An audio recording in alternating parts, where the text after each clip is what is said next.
Assalamualaikum warahmatullahi wabarakatuh. Alhamdulillah. Alhamdulillahilladzi ja'ala likulli syai'in sababa wa anzala 'ala 'abdihi kitaban 'ajaba fihi min kulli syai'in hikmati wa anaba. Asyhadu an la ilaha illallah wahdahu la syarika lah wa asyhadu anna sayyidana wa nabiyyana Muhammadan abduhu wa rasuluhu la nabiyya ba'dah. Allahumma salli wa sallim wa barik ala sayyidina wa habibina wa syafi'ina wa maulana Muhammadin khataman nabiyyin wa ala alihi wa sahbihi wa barik wa sallim ajma'in, amma ba'du. Subhanaka la ilma lana illa ma 'allamtana innaka antas samiul 'alim wa tub 'alaina ya maulana innaka antat tawwabur rahim. Rabbi shrah li sadri wa yassir li amri wahlul 'uqdatam min lisani yafqahu qawli bi rahmatika ya arhamar rahimin. Al-hadirin kiram, jamaah salat subuh Masjid Al-Muhajirin yang dimuliakan Allah Subhanahu, Masjid Al-Mujahidin yang dimuliakan Allah Subhanahu wa taala. Tidak ada kata yang pantas yang bisa kita aturkan pada kesempatan pagi hari ini, tanggal 25 bulan Ramadan. Benar ya? 25 ya. Kita masih diberikan oleh Allah berbagai macam karunia kenikmatan, dan mudah-mudahan kenikmatan yang telah Allah berikan ini mampu kiranya kita manfaatkan dengan penuh kesungguhan untuk betul-betul menjadi hamba-hamba yang isti'anu fi ahkami syariah. Salawat dan salam juga tak lupa kita haturkan kepada penghulu alam baginda Nabi Muhammad sallallahu alaihi wasallam, di mana kita berharap mudah-mudahan kita yang hadir diberi oleh Allah kesempatan untuk bisa istiqomah melaksanakan seluruh ajaran, seluruh syariat yang dibawa oleh baginda Nabi Muhammad sallallahu alaihi wasallam sampai akhir hayat kita. Dan mudah-mudahan kelak di yaumil qiyamah nanti kita mendapatkan syafaatul uzma ila yaumil qiyamah. Amin ya rabbal alamin.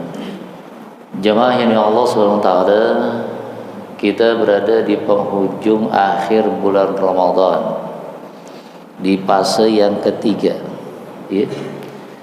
Bulan Ramadan juga semuanya mafhum kalau bulan Ramadan itu bulan di mana Allah turunkan Al-Qur'an.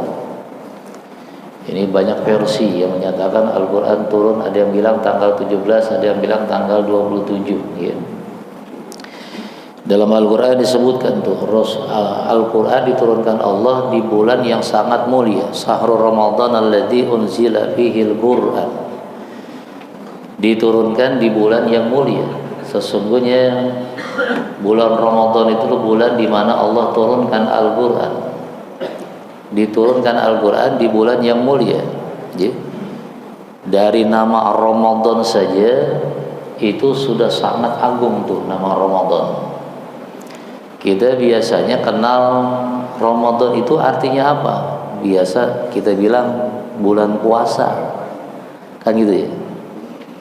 Padahal Ramadan itu punya makna tersendiri.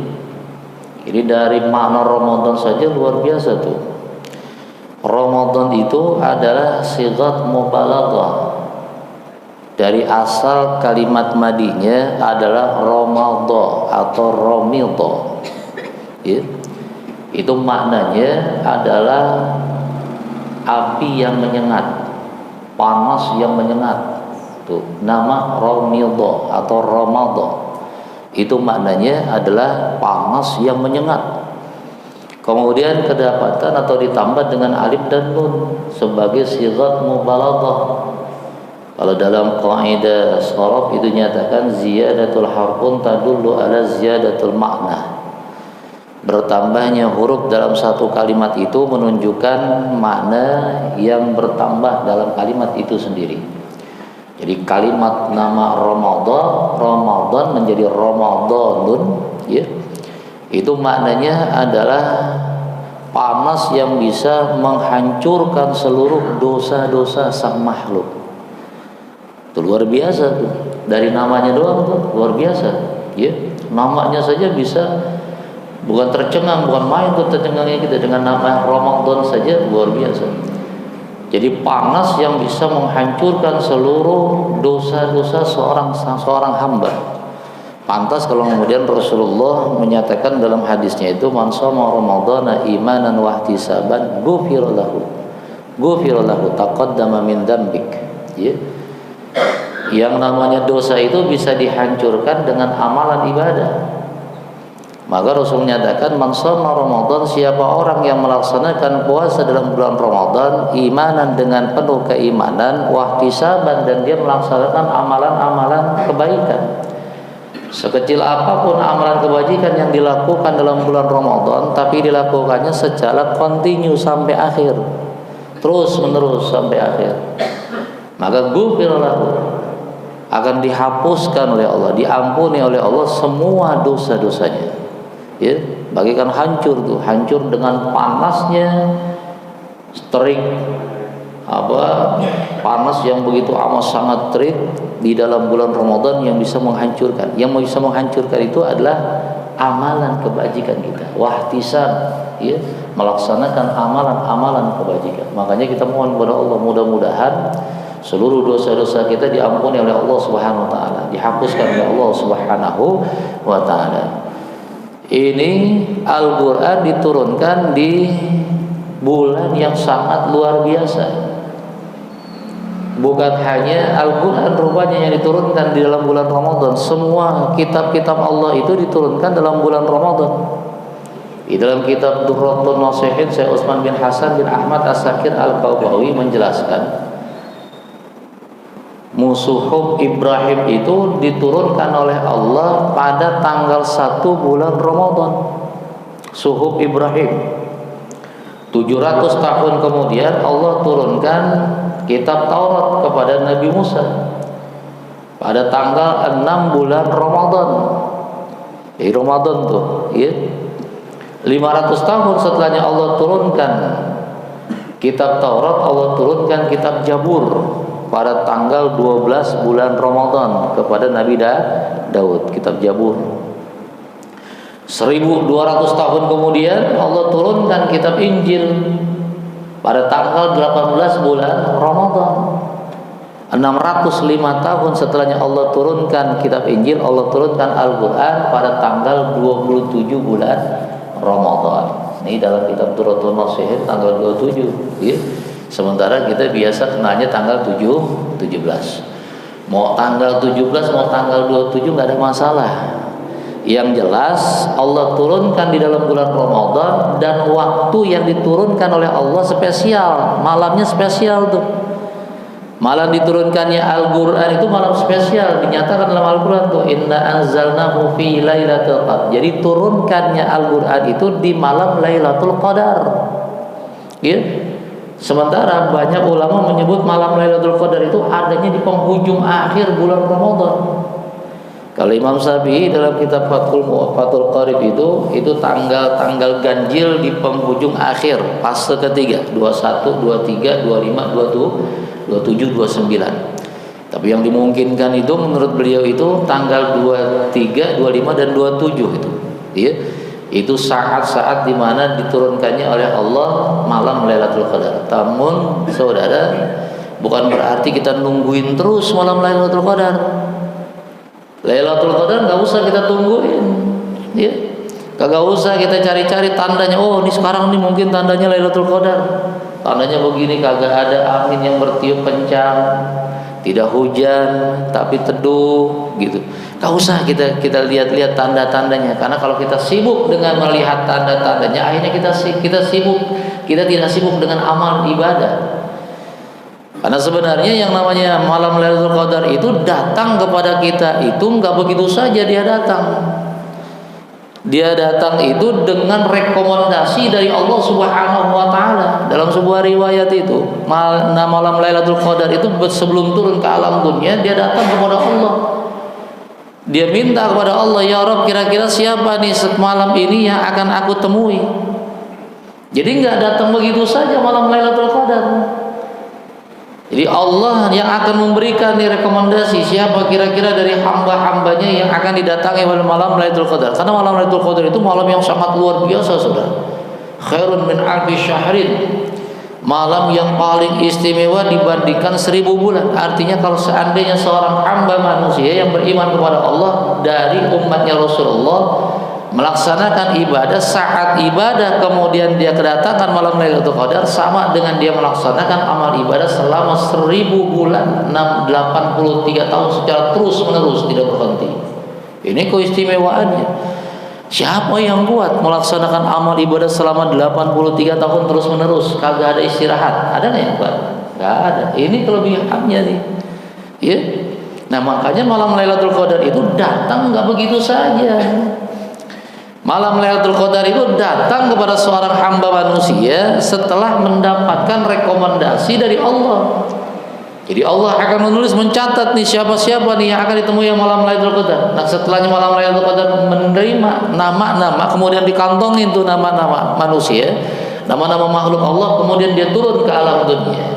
Baru datang itu sesuai dengan daftar nama yang diberikan oleh Allah Subhanahu wa taala. Artinya, Saudara, orang yang dapatkan rekomendasi dari Allah adalah orang yang betul-betul dikenal sama Allah. Kalau Allah nggak kenal, nggak mungkin kita dapat rekomendasi, betul kan? Nggak mungkin.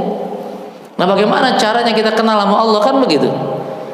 Nah, kalau kita mau kenal dengan Allah, Rasulullah menyatakan bahwa bulan Ramadan itu bulan di mana peningkatan amal ibadah. Amal ibadah yang harus kita tingkatkan, yang harus kita perhatikan, 3 amal yang memang harus kita perhatikan dalam bulan Ramadan untuk ditingkatkan. Apa? Yang pertama adalah sholat. Tingkatkan sholat.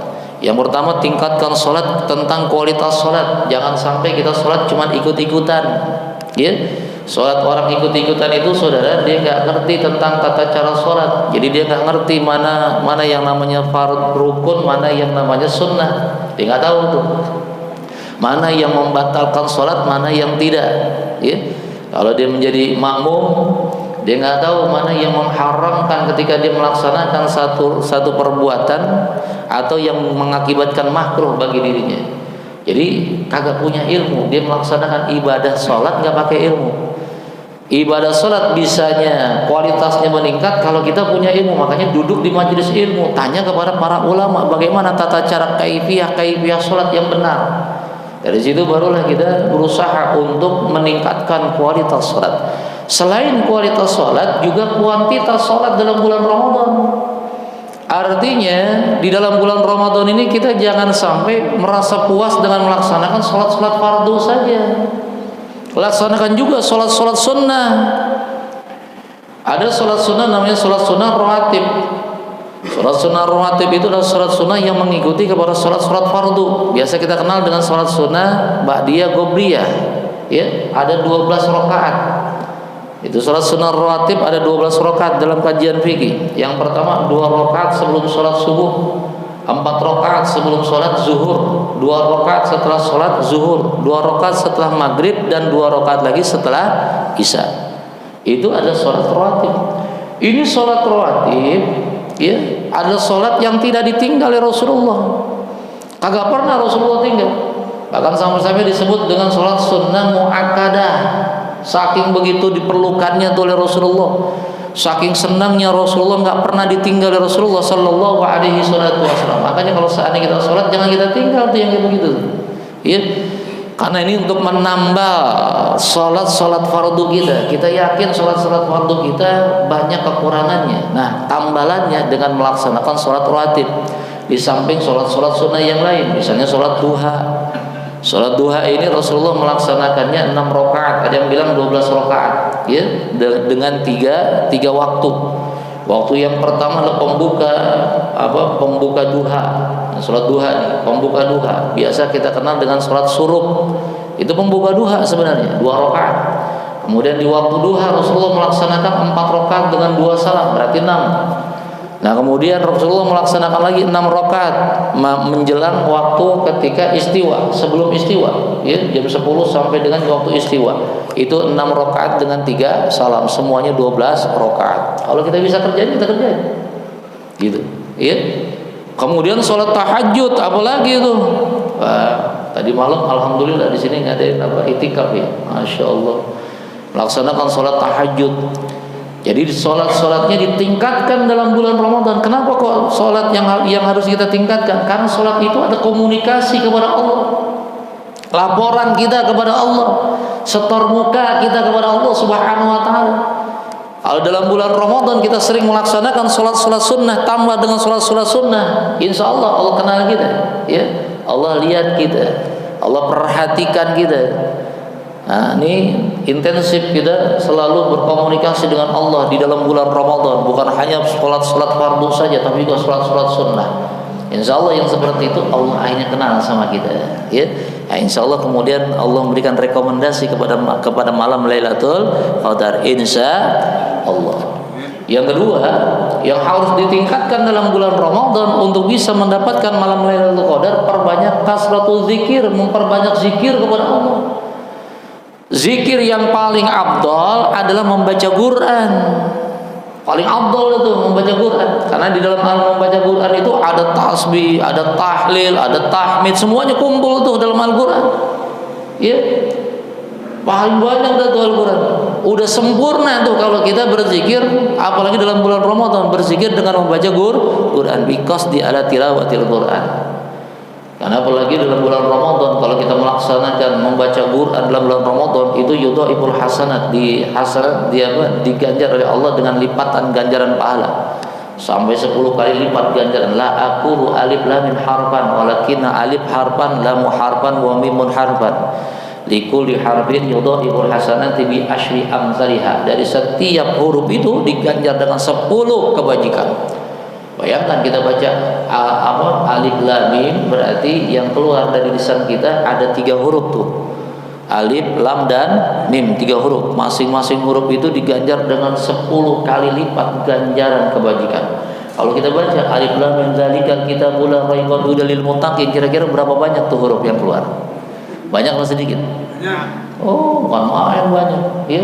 Apalagi kalau kita sampai 1 ain, atau sekali duduk satu juz, wah luar biasa. Tinggal ngitung doang dah tuh, ya. Kan kita membaca Quran, Al-Quran itu saudara adalah betul-betul dari Allah. Allah nyatakan innahu laqaulin rasulun karim. Innahu laqaulin rasulin karim. Innahu sesungguhnya Al-Quran laqaulin, lamnya itu lam taukid tuh, ya. Betul-betul firmanku kata Allah. Allah menyatakan betul tuh, ya. Al-Quran menyebut gitu. Al-Quran itu adalah betul-betul kalamku kata Allah, betul-betul firmanku. Kalau kita membaca kalam Allah, membaca Al-Quran, berarti kita sedang berdialog dengan Allah. Betapa indahnya. Berarti kan kita juga ingin dikenal sama Allah, Allah ingin kenal sama kita, betul. Masya Allah, luar biasa. Jangan kita tinggalin yang namanya baca Quran, apalagi dalam bulan Ramadan. Kalau bisa dalam bulan Ramadan kita berusaha untuk menghatamkan 1 kali saja khatam Quran. Kalau seandainya memang minimal, ya, artinya kalau bisa 1 kali, kalau bisa 2 kali, alhamdulillah. Kalau bisa 3 kali, alhamdulillah. Imam Malik itu kalau seandainya datang bulan Ramadan, semua buku-bukunya disingkirkan tuh Imam Malik, ya. Buku tafsirnya disingkirkan, buku hadisnya disingkirkan, buku tarikhnya disingkirkan, buku fikihnya disingkirkan. Imam Malik itu begitu. Yang ada di hadapan dia cuma Al-Quran. Makanya Imam Malik kalau setiap kali bulan Ramadan itu mampu menghatamkan Quran bisa sampai 80 kali hatam Quran. Bayangin 80 kali hatam. Nah, kita berapa kali hatam, saudara? Hah? Berapa kali hatam kita? Udah dia hatam Quran? Alhamdulillah, mudah-mudahan dari khatam Quran, ya, mudah-mudahan 2 kali, insya Allah 3 kali. Nah, kalau seandainya sudah khatam Quran bukan berarti terusin baca Quran, ya, sampai selesai, sampai kita mati. Nah, Quran tetap kita baca, jangan sampai kita nggak baca Quran. Nah, saudara, jadi Allah turunkan Al-Quran dalam bulan Ramadan, juga diturunkan di malam yang spesial. Malam namanya malam Lailatul Qadar. Diturunkannya juga lewat makhluk atau perantara yang spesial. Allah nyatakan tuh dalam Al-Quran, Rasulun karim dzi quwwatin 'inda dzil 'arsyil matin yuta'in sama amin. Ini Allah memberikan kriteria kepada makhluk yang membawa Quran. Rasulun karim, utusan yang mulia, ya, dzi quwwatin, yang memiliki kekuatan, inda dzil 'arsyil matin, yang memiliki kedudukan istimewa di sisi penguasa aras, yuta'in, yang ditaati oleh seluruh makhluk yang ada di alam malakut. Kalau sudah ditaati oleh seluruh makhluk yang ada di alam malakut, berarti jenderalnya para malaikat. Summa amin, yang dipercaya, yang tidak pernah bertolak belakang dengan Allah, dipercaya oleh Allah Subhanahu wa taala, tidak pernah bermaksiat oleh Allah, yang biasa kita kenal dengan sebutan Jibril. Ya, Jibril menyampaikannya kepada baginda Nabi Muhammad sallallahu alaihi salatu wasallam, seorang manusia laki-laki zakirin yang betul-betul memiliki kecerdasan yang sangat luar biasa. Meskipun gak bisa baca tulis, namun hafalannya kuat. Rasulullah Muhammad karimun, orang yang memiliki kemuliaan dalam hal nasabnya mulia, kemudian juga kemuliaan dalam hal pribadinya, akhlaknya luar biasa. Seluruh orang-orang Jazirah Arabia saat itu, Bani Quraisy, itu mengakui akan kemuliaan baginda Nabi, terutama akhlak Rasulullah Muhammad sallallahu alaihi wasallam. Disampaikan kepada baginda Nabi Muhammad sallallahu alaihi wasallam. Wa bilisanin nabiyyi minal ahkam, dari lisan Nabi inilah kemudian disampaikan hukum-hukum Allah kepada seluruh manusia, kepada sahabat-sahabatnya. Nah, di zaman Sayyidina Utsman bin Affan dikumpulkan seluruh sahabat-sahabat penghafal Quran untuk kemudian Al-Quran disatukan menjadi mushaf Utsmani yang sampai sekarang ini kita baca nih. Ya, Al-Quran yang kita baca itu adalah mushaf Utsmani.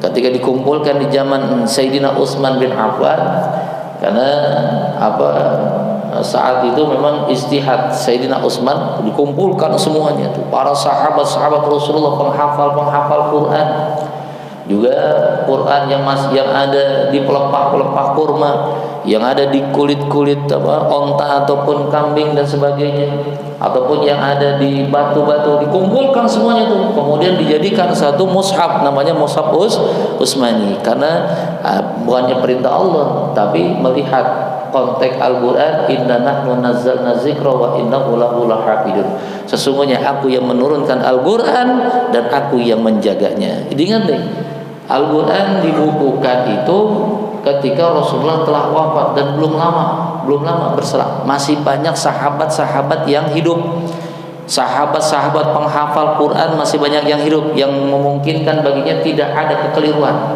Karena satu dengan yang lainnya saling mentasreh tuh keadaan hafalan mereka. Berbeda dengan kitab-kitab yang lainnya, kitab Zabur, Taurat, Injil dan sebagainya. Itu dituliskan atau dibukukan 100 tahun setelahnya sang pembawa risalahnya sudah wafat. Ya, bagaimana bisa otentik? Bagaimana bisa asli kalau seandainya waktunya lama dari pangkalnya? Kalau Al-Quran tidak lama, belum lama berselang, sahabat-sahabatnya masih banyak yang hidup. Inilah makanya Al-Quran yang ada pada diri kita sekarang ini, yang kita baca setiap hari, itu jelas asli, keasliannya itu, keotentikannya itu betul-betul orisinil, artinya betul-betul bisa dipertanggungjawabkan. Apalagi Allah menyatakan tuh, inna nahnu nazzalna dzikra wa inna lahu lahafidun. Nah, sekarang tinggal kita, apa kewajiban kita sebagai orang yang beriman? Ya, ingat nih, sifat orang yang beriman itu dinyatakan oleh Syekh An-Nawawi Al-Bantani dalam kitab As-Sifatus saja. Orang yang beriman adalah orang yang atas diku maja'a bihin Nabi Muhammad sallallahu alaihi wasallam mimma ulima minad dini bid-darurah la mutlaqan. Sifat orang yang beriman adalah yakin, percaya, tidak ada sedikit pun keraguan-keraguan dalam dirinya terhadap apa-apa yang disampaikan oleh baginda Nabi Muhammad sallallahu alaihi wasallam. Apapun yang keluar dari lisan Nabi, apapun yang dicontohkan Rasulullah itu bukan dari hawa nafsu baginda Nabi, tapi dari Allah.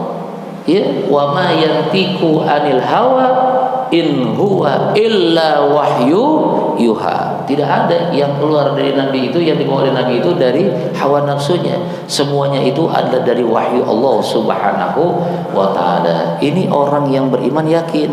Maka orang yang beriman kewajibannya terhadap Al-Qur'an, dia harus yakin dengan Al-Qur'an. Ya, harus yakin Al-Qur'an, bahwa Al-Qur'an ini adalah kalamullah. Al-Qur'an ini adalah firman-Nya Allah. Al-Qur'an inilah aturan dari Allah. Hudal linnas wa bayyinati minal huda wal furqan.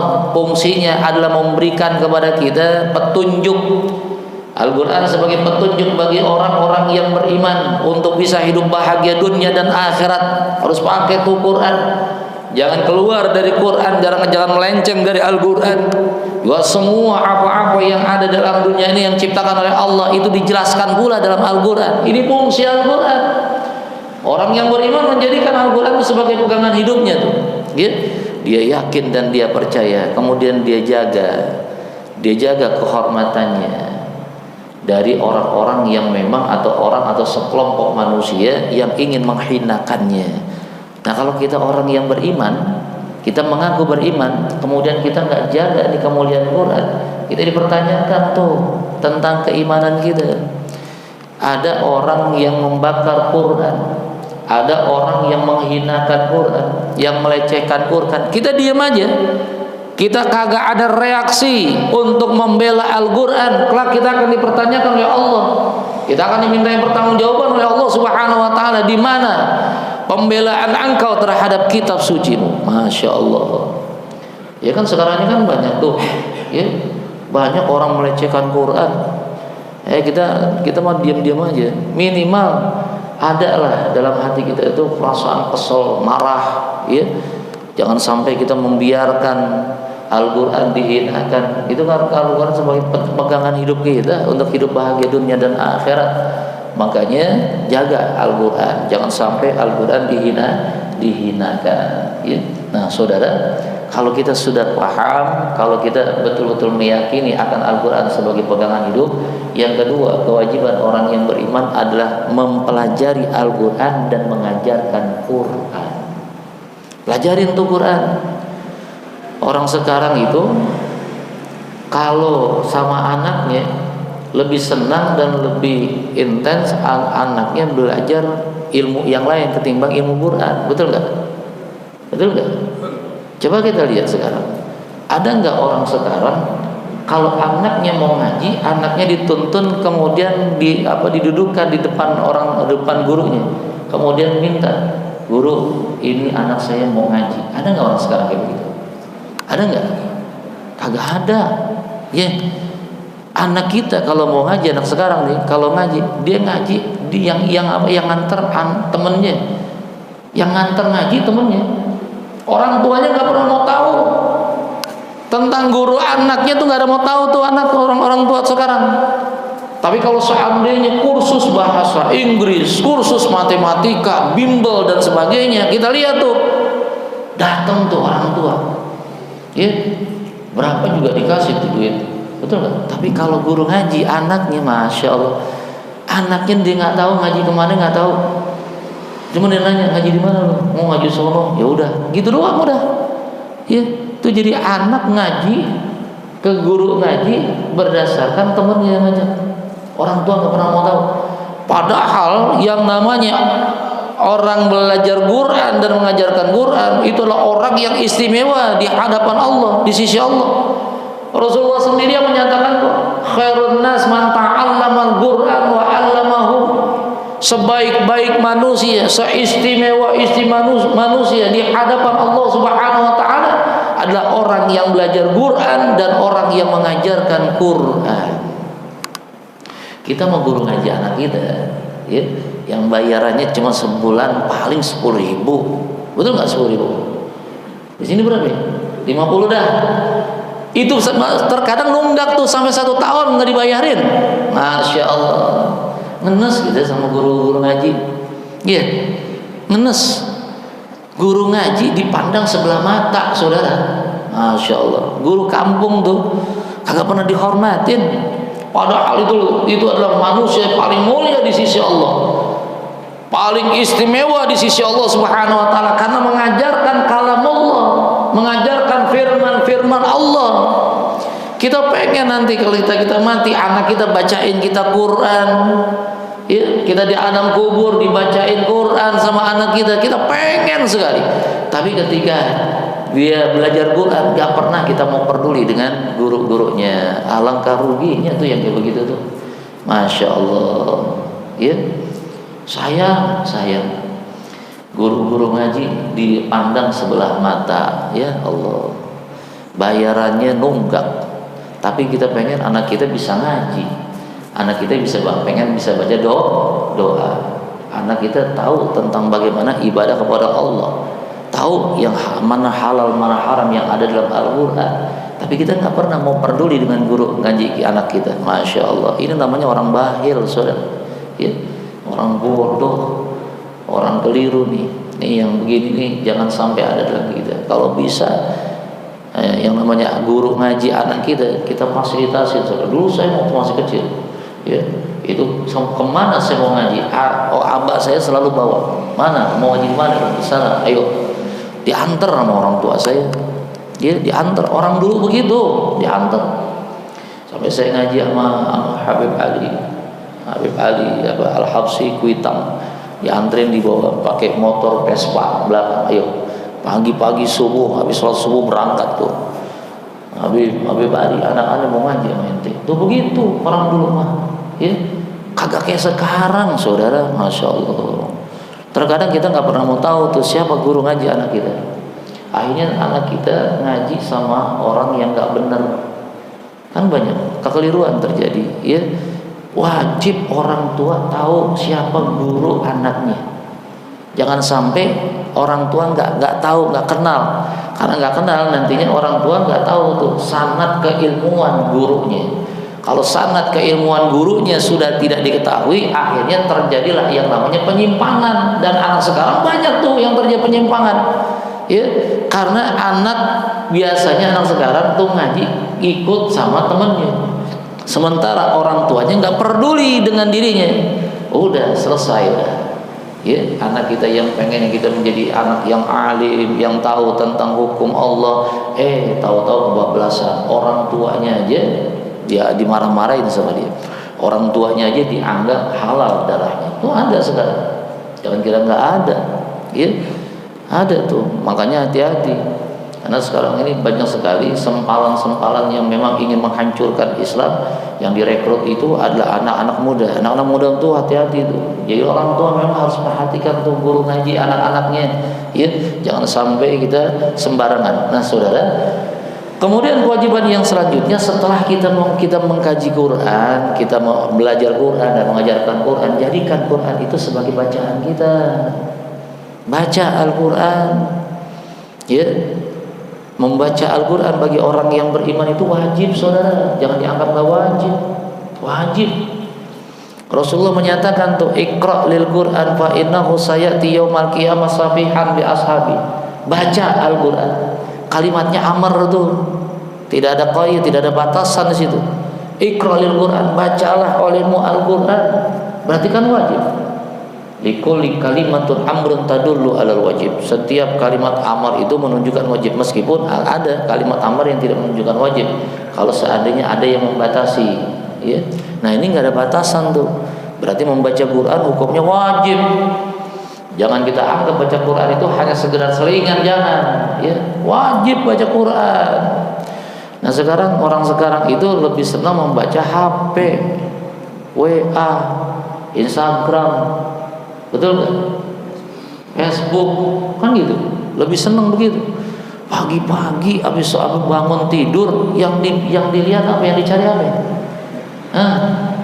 Bangun tidur orang sekarang, bangun tidur yang dicari apa? HP. Masya Allah. Ya, kagak dihiasi pandangan wajahnya, pandangan matanya dengan Al-Quran. Makanya kalau bisa kita nadamkan dalam diri. Saya haramkan begitu saya bangun dari tidur membaca HP sebelum membaca Quran. Gitu harusnya. Jadi begitu kita bangun, kita ambil wudhu, kita sholat, bla bla bla bla, kemudian baca Quran. Sebelum yang lainnya tuh. Kalau nanti setelah baca Quran terserah, mau baca HP kayak terserah dah. Yang penting hiasi dulu pandangan kita dengan Al-Quran. Itu harusnya saudara. Ya. Nah ini kalau kita lihat nih dari pagi sampai dengan malam sampai kita tidur, banyakkan baca Quran, banyakkan baca HP. Kira-kira banyakkan mana itu? Baca Quran sama HP banyakkan mana? HP, masya Allah. Quran, baca Quran yang namanya setengah jam, taruh 15 menit, udah ngantuk-ngantuk saudara, ngantuk-ngantuk tuh baca Quran, betul nggak? Masya Allah. Tapi kalau HP 2 jam, nonstop, wah asik. Apalagi sekarang udah ada game, wah luar biasa. Masya Allah, teracunin kita saudara, teracun gitu. Ya ini bukan buat jamaah saja, juga saya juga, insya Allah. Saya mengharamkan. Saya juga bilang sama anak-anak, jangan sekali buka HP sebelum baca Quran. Saya begitu, ya, di rumah. Makanya alhamdulillah. Ya saya batasin anak-anak saya jam 10 HP semuanya dikumpulkan, tidur, bangun, ambil wudhu, sholat, kemudian silakan baca Quran. Gitu, ya harus begitu kita, harus kita batasi itu yang kayak begitu. Karena membaca Quran itu kewajiban. Nih Quran ini saudara, dia yang akan menjadi pendamping kita nanti di akhirat. Safihan li ashabi itu Quran. Dia akan menjadi teman kita, dia akan menjadi pendamping kita. Dia yang akan memberikan syafaat kepada kita ketika kita berada di alam akhirat. Alam akhirat itu pintu awal alam akhirat ada alam barzah, alam kubur, sendirian kita. Nggak ada yang temenin, nggak ada yang mau sama temenin kita kalau kita mati, betul nggak? Saat kita sendirian, takutnya luar biasa. Itu kalau kita baca Quran setiap hari dan Al-Quran itu menjadi sahabat kita, dia akan menjelma sebagai orang, sebagai makhluk yang kita kenal dan selalu berada di kubur bersama kita. Dia akan nemenin kita gitu. Bahkan dalam sebuah riwayat dinyatakan itu Al-Quran pula yang akan melindungi kita dari pertanyaan mungkar dan nakir, saudara. Masya Allah. Makanya kalau saatnya kita jadi orang yang beriman, kita nggak baca Quran, dipertanyakan keimanan kita, betul nggak? Baca Quran, apalagi dalam bulan Ramadan, kita baca Quran kan dilipat gandakan amal kita, kebajikan kita, betul? Rugi kalau kita nggak baca, ya rugi. Ini tinggal beberapa hari lagi nih, tinggal kalau 25 hari berarti tinggal 5 hari lagi kalau hitungannya 30 hari ya. Karena kan ada yang 29 hari, ada yang 30 hari ini Ramadan. Kalau yang 29 hari berarti nanti lebarannya hari Jumat. Betul kan? Tanggal 21. Kalau yang 30 hari Ramadan ya berarti lebarannya hari Sabtu tanggal 22. Tapi NU sama Muhammadiyah sepakat tuh tanggal 21 hari raya, hari Kartini. Iya, sepakat tuh NU sama Muhammadiyah. Tanggalnya tanggal 21, ya 21 April, hari Kartini. Nah kita cuma doain aja, mudah-mudahan, ya kita bareng, betul nggak? Bareng tanggal 21, insya Allah bareng. Kalau nggak bareng juga nggak masalah. Jangan dijadikan perbedaan yang bisa mengarah kepada perpecahan. Ya, biarkan. Yang mau 21 silakan, yang mau 22 silakan, gitu. Ya. Terkadang Ustadz pada seneng tuh, wah ada 2 nih 21, 22. Saya di lembaga saya ngomong ya Ustadz harus punya kepribadian, harus punya pegangan, harus punya sikap. Kalau mau 21 ya 21, nggak usah ngambil 22 gitu. Ini ngambil 2 lagi, 21 juga, 22 juga. Kapan lagi dapat 2 kali gitu. Insya Allah kata itu mumpung haji mumpung, jangan ya. Ya kita harus punya sikap. Kalau kita pegang yang satu ya udah satu gitu, jangan kita dua-duanya. Nah saudara, yang terakhir kewajiban kita sebagai orang yang beriman terhadap Al-Quran, selain setelahnya kita pelajari, kita imani, kita pelajari, kita baca, kita tadabburkan. Ya kita tadabburkan ilmu yang ada di dalamnya, hukum-hukum Allah yang ada dalamnya, kita amalkan dalam kehidupan kita sehari-hari biar kita merasakan kenikmatan di dalam ibadah. Karena yang namanya ilmu pengetahuan yang udah kita ketahui dalam Al-Qur'an nggak kita amalkan, itu tidak akan memberikan manfaat. Ya, dalam kalam Arab disebutkan tuh al ilmu bila amal kasajaratin bila syajar. Ilmu yang tidak diamalkan bagaikan pohon yang nggak ada buahnya, merumput doang. Ya, kagak ada manfaatnya. Nah, jamaah yang Allah SWT, saya cuma hanya mengingatkan, ini bulan Ramadan, bulannya Quran, masih ada waktu, masih ada 5 hari atau 4 hari baca Quran. Ya, kalau yang belum hatam, kejar gimana caranya untuk bisa hatam, sekali aja hatam. Ya, jadikan bulan Ramadan di tahun ini bulan yang spesial nih, Ramadan, bulan yang Ramadan terakhir bagi kita. Kalau kita menganggap bulan Ramadan di bulan terakhir, insya Allah semangat lagi kita. Apalagi menjelang bulan Ramadan, menjelang berakhir bulan Ramadan, kembalikan semangatnya. Ya, semangat kita untuk meraih kemuliaan dalam bulan Ramadan. Jangan malah melempem, jangan, tapi malah tetap semangat. Kalau bisa semangatnya tambah lagi tuh, semangatnya tambah lagi. Sholatnya kita pertajam, sholatnya kita perbanyak kuantitasnya, kemudian juga bacaan Qur'annya, kemudian terutama juga sedekahnya. Ya, yang ketiga tuh yang Rasulullah nyatakan, amalan yang ketiga yang harus diperhatikan sedekah, perbanyak sedekah. Karena sedekah itu amalan yang sangat luar biasa, saudara. Di bulan lain saja itu sedekah ganjarannya 700 kali lipat ganjaran, apalagi dalam bulan Ramadan. Ya. Dalam Al-Qur'an sebutkan tuh, ganjaran orang yang bersedekah itu kan satu biji diumpamakan bagikan orang yang menanam. Masalul ladzina yunfikuna bi amwalihim bisabilillah kama salihabata sab'a sanabila fi kulli sunbulatin mi'atu habba. Satu biji ditanam kemudian tumbuh pohon yang memiliki 7 tangkai. 7 tangkai itu memiliki 100 buah. Satu biji bisa menghasilkan 700 buah. Ini ganjaran orang yang bersedekah di bulan lain. Kalau di bulan Ramadan, yudhaiful hasanati bi asyri amsalha ila sab'ami'ati dhifin. Ganjarannya dari 10 sampai dengan 700 kali lipat ganjaran. Itu kalau orang melakukan bersedekah. Ingat, sedekah jangan kita puas hanya dengan membayar zakat. Ya. Sedekah adalah sunnah, zakat adalah wajib. Tingkatkan yang sunnahnya selain yang wajib.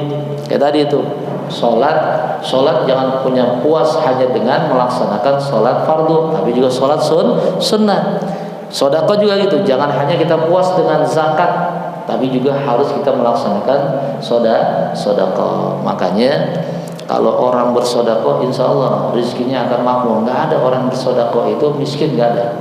Orang yang bersedekah itu saya disenangi oleh Allah, dekat dengan Allah. Ya, al-ghani, orang-orang yang dekat dengan Allah itu adalah orang-orang yang punya sifat-sifat sakhiyun, yaitu sifat-sifat dermawan. Nah, kita ini memang harus punya seperti itu, punya sifat dermawan. Jadi kalau seandainya kita mau bayar zakat nih, bayar zakat jangan cuma zakat doang kalau bisa. Jangan cuma zakat, tapi juga sedekahnya. Ya, sedekah. Nah, ini banyak orang bayar zakat kalau pakai duit, ya. Zakat itu harusnya zakat fitrah itu harus pakai beras, pakai putin namanya, putan, yaitu makanan pokok di satu negeri. Ya. Kalaupun kita mau mengikuti mazhab Imam Hanafi menggunakan uang, itu sebenarnya agak rumit, saudara. Karena pakainya itu pakai dinar, agak rumit tuh, ya. Padahal yang paling ringan adalah dengan menggunakan makanan pokok, itu paling ringan.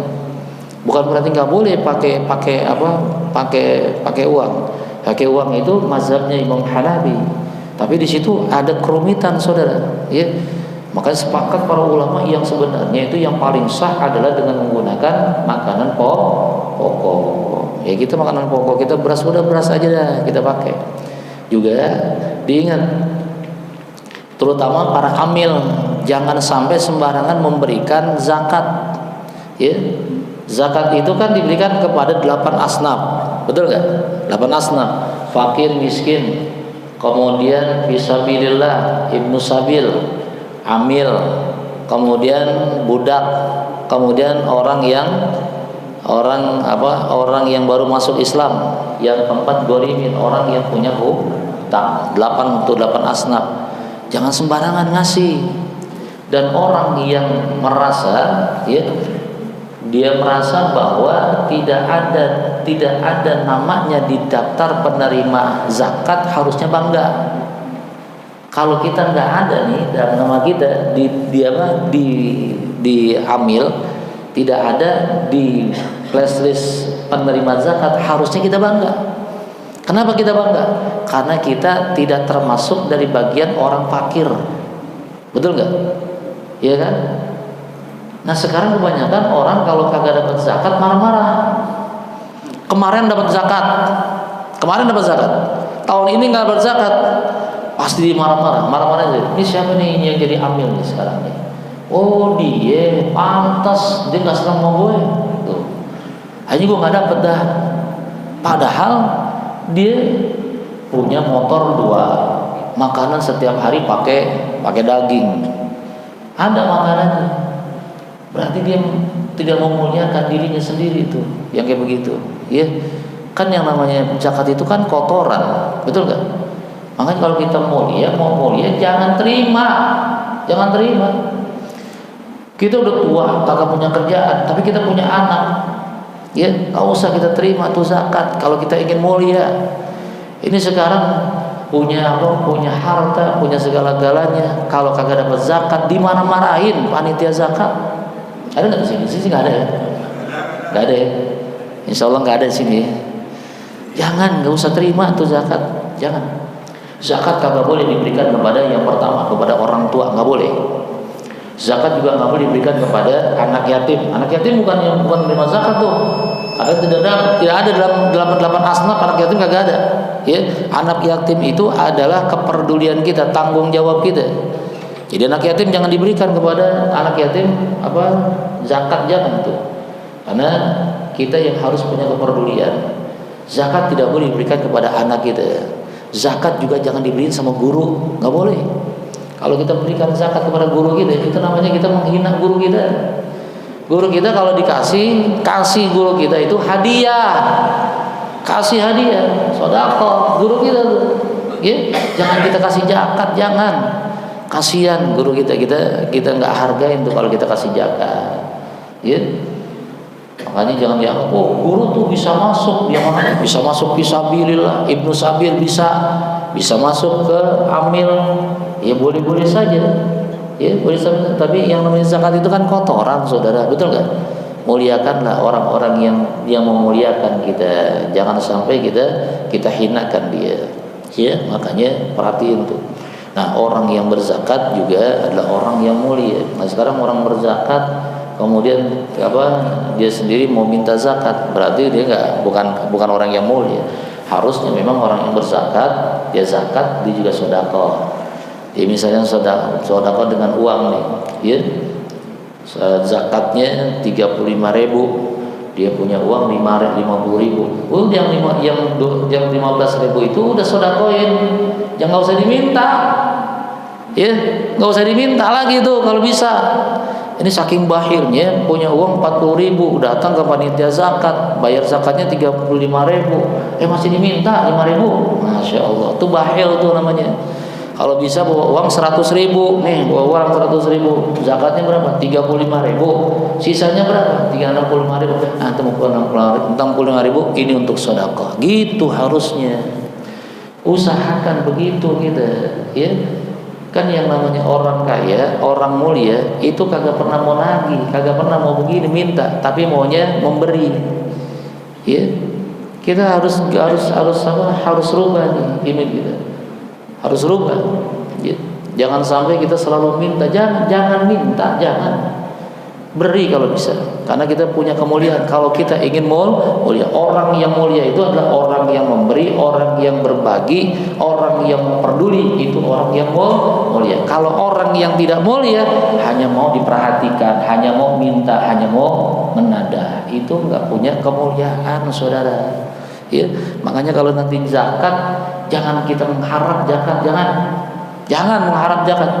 Cari betul-betul orang yang membutuhkan zakat, kasih kepada dia.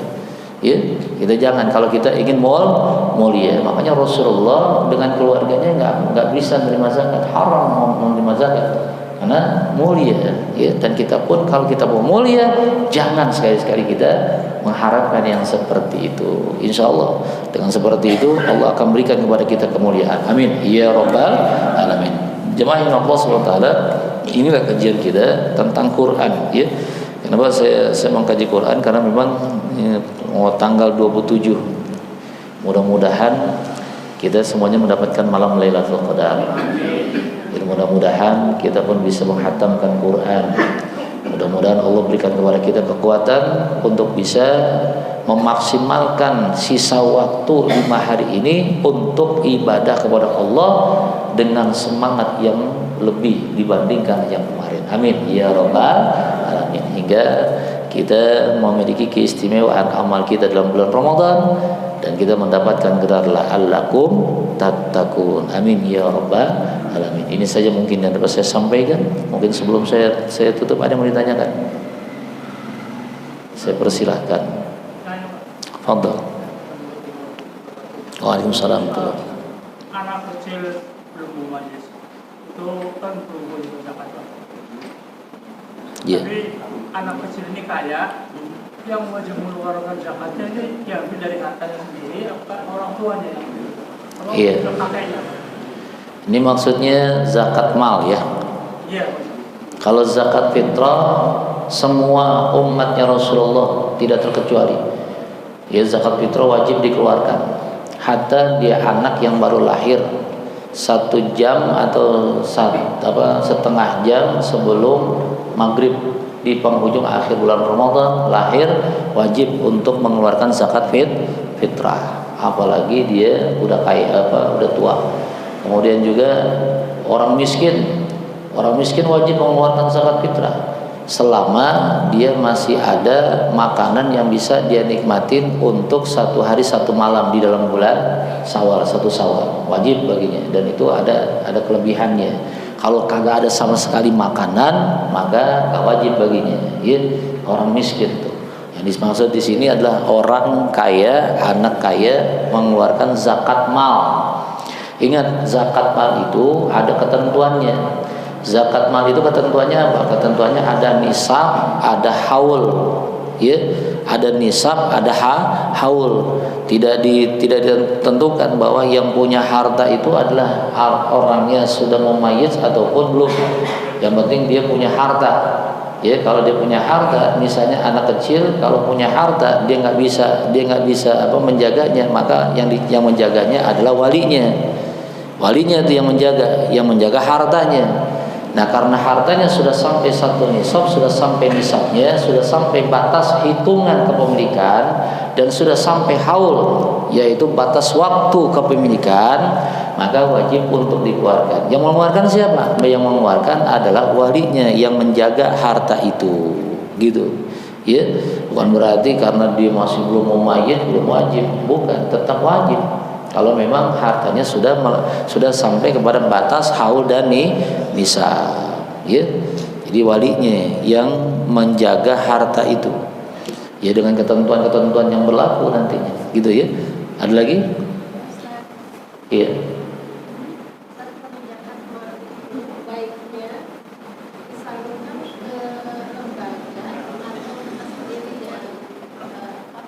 Iya. Iya.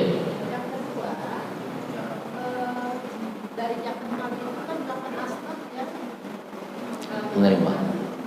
Kemudian apakah lebih baik kita perhatikan paling kerabat dulu, kita perhatikan yang paling miskinnya, nanti orang lain atau bagaimana? Iya. Yang namanya zakat, ya, ini dikeluarkan atau diberikan kepada 8 asnaf. Nah, terkadang kita punya kerabat saudara yang memang fakir, miskin misalnya, ya. Ya, sebenarnya kalau bisa kerabat itu diberikan sedekah, jangan diberikan harta zakat sebagai kemuliaan. Ya, kalau kita bersedekah kepada kerabat kita itu sama saja kita mendapatkan pahala dua pahala. Kalau kita bersedekah ke kerabat, ya. Imam Al-Ghazali dalam kitab Bidayatul Hidayah menyebut tuh, kalau kita bersedekah kepada saudara kita itu pahalanya dua. Yang pahala pertama adalah pahala sedekah itu sendiri, yang kedua adalah pahala silaturahim. Ya, itu kalau sedekah. Tapi kalau zakat itu ada perasaan seakan-akan kita menyepelekan dirinya. Kalau zakat, makanya zakat itu kalau bisa diberikan di luar saudara. Kalau saudara kalau bisa perhatian kita kepada dirinya, perhatian itu paling bagusnya begitu.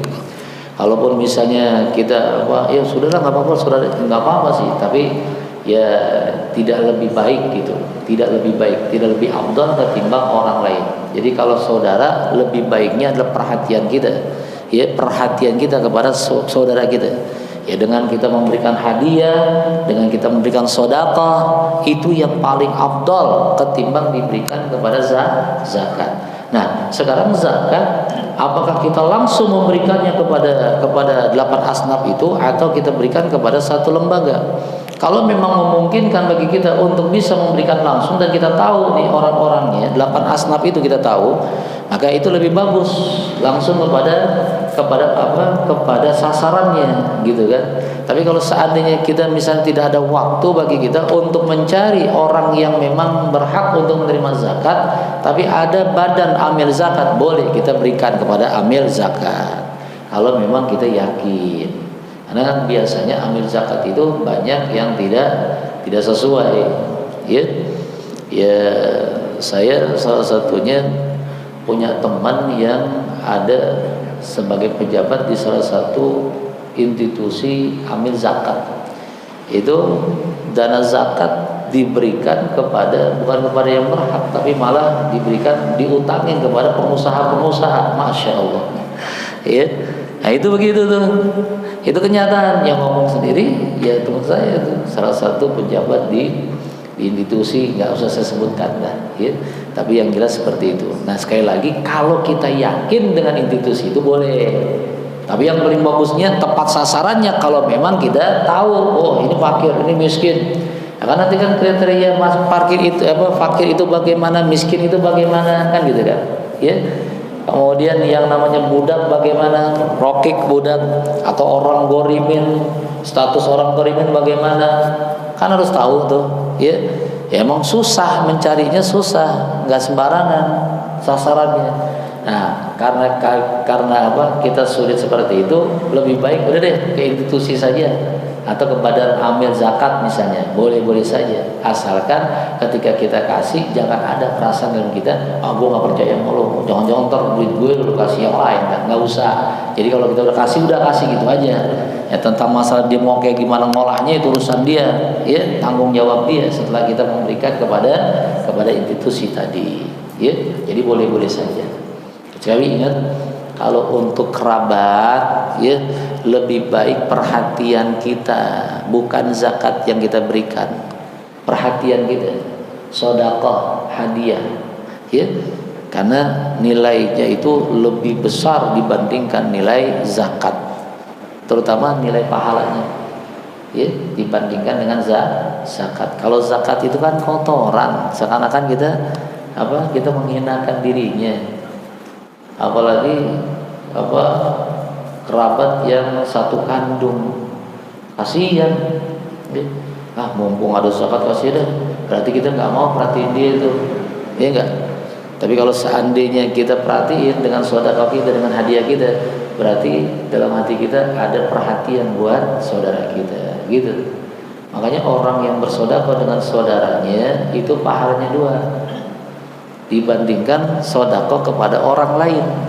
Kalau sedekah kepada orang lain pahalanya cuma 1, pahala sedekah doang. Ya, pahala sedekah doang. Nah, inilah makanya harus kita perhatikan dengan seperti itu. Gitu ya. Cukup ya. Bismillahirrahmanirrahim. Bismillahirrahmanirrahim. Alhamdulillahirabbil alamin. Arrahmanirrahim. Maliki yaumiddin. Iyyaka na'budu wa iyyaka nasta'in. Ihdinas siratal mustaqim. Siratal ladzina an'amta 'alaihim ghairil maghdubi 'alaihim waladdallin. Bismillahirrahmanirrahim. Ya Rabbana tarafna bi'annana tarafna wa annana asrafna ala radha asrafna وتوب علينا توبة تغسل كل حوبة واستر لنا الأورات وعامل الروعات واغفر لوالدينا ربي ومولدينا والآل والإخوان وسائر الخلان وكل ذي محبة أو زيرة أو صحبة والمسلمين أجمع آمين ربي يسمع فضلا وجود منا لا باكتساب منا بالمصطفى الرسول نعضى بكل السور صلى وسلم ربي عليه حد الحب وآله وصحبه إلى ضطس صحبي والحمد لله بالبدء والتناهي وصلى الله على سيدنا محمد النبي الأمي وعلى آله وصحبه وبارك وسلم سبحان ربك رب العزة عما يصفون وسلام على المرسلين والحمد لله رب العالمين والأمنكم السلام عليكم ورحمة الله وبركاته. Terima kasih sudah berkunjung di channel ini. Jangan lupa untuk like, komen, dan subscribe agar tidak ketinggalan pada video-video menarik lainnya.